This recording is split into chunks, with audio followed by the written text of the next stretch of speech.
Hi everybody, we're here at Happy Cat Sanctuary. We wanted to wish everybody a happy Thanksgiving.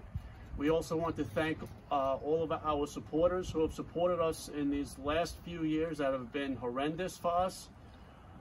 We also want to thank those supporters that help us create this cat paradise that we built or started to build actually 1 year ago today.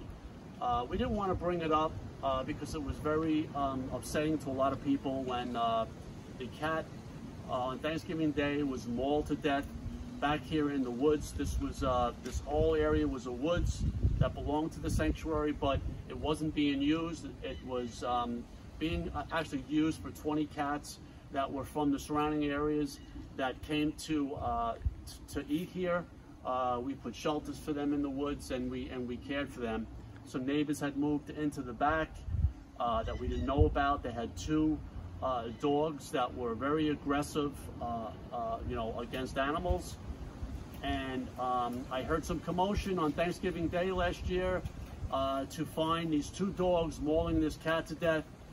And it was very upsetting to a lot of my supporters, and of course it was upsetting to me as well.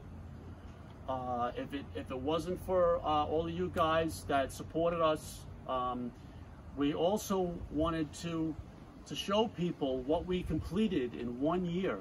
Since then, Joe and I, there was nobody else, Joe and I completely, we built this area. Every day we were in here. After we did our other stuff, we would come in here and spend hours and hours, late days, early mornings, to get this done. Thankfully, we had a mild winter last year, and we're hoping to have another one this year, because the snow is always a very difficult time for us here, but it's been really great. We hope that by what we did will inspire others to want to help animals. Especially we want to inspire the cat haters to stop hating.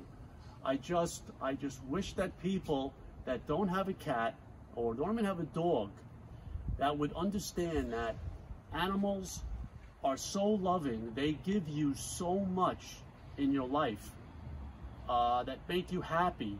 If you're having a bad day and the cat or the dog comes up and licks your face or sits on you, it's just, I don't understand the thinking of people. I have heard of many times of people who didn't even like cats, and all of a sudden got into helping cats, and all of a sudden now they're these crazy cat people that go out and feed cats or help cats or bring them home. It can happen to anybody. They just have to understand, on how loving they are. And if more people could get involved, because what's going on now with this pandemic, people are not adopting. I mean, there are so many cats out there. I can't even tell you how many cats that we have gotten from out roaming around, some with collars on, some that are just are so friendly, that were just left behind. And this is because of, usually it's because of the area. You got the Section 8s, you got the people that are just constantly moving around from one section to another section, leaving their animals behind. So we end up getting a lot of those. There's nowhere for them to go. We took in a lot more than we should have, but we had no choice because of what's going on. We have to tell people now that we are very limited on what we're going to take in. It's only certain situations. So please, I'm getting a lot of emails, a lot of texting, a lot of phone calls about taking in people's cats. And, we just can't continue to do it. It's at a limited basis right now.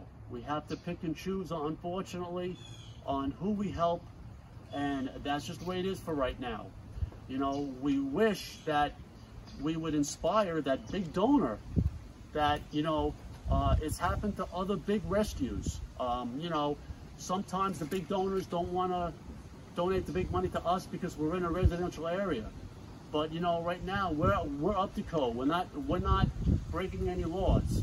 Okay, we we would rather be in another area, which if we got the big donation, we would buy a piece of land somewhere in Suffolk County in the middle of nowhere, and we could build, and we could still use this, you know, I mean this place for a smaller amount of cats as like almost like a halfway house, you know.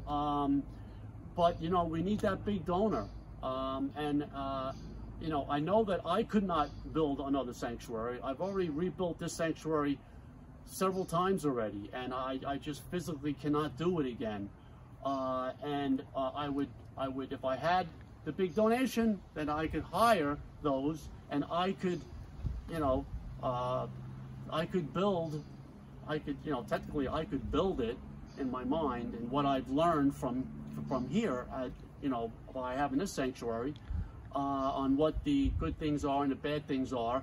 So we need that big donation. I know it's wishful thinking and it's going to be difficult, but you know, you never know. So we wanted people to know what we would do if Happy Cat Sanctuary got that big donation, that's what we would do, that we would go elsewhere, but we would still stay here and use this as well, just at a smaller scale. Okay, Joe's arms are getting tired, and Joe, by the way, he's such a great volunteer. He brought me Thanksgiving dinner, so people thank Joe on Facebook for bringing me a nice dinner. He did it last year, and I think, Joe, you've been here, what, 3 years now, Joe? Yeah. Like 3 years? 3 years. 3 years. This guy's unbelievable. I wish I had more guys like him, and I got a couple of other new volunteers that have been awesome. Donna has been unbelievable. She's amazing. She's actually better cleaner than me. I hate to admit it, but I'm pretty damn good. So, all right, everybody. We'll get another video out soon. Maybe with some cats in it, but you know, it's a crappy day, and they're all inside and hiding out. So we'll say goodbye here. Please support us. Please donate. We need the money. Thank you. Take care.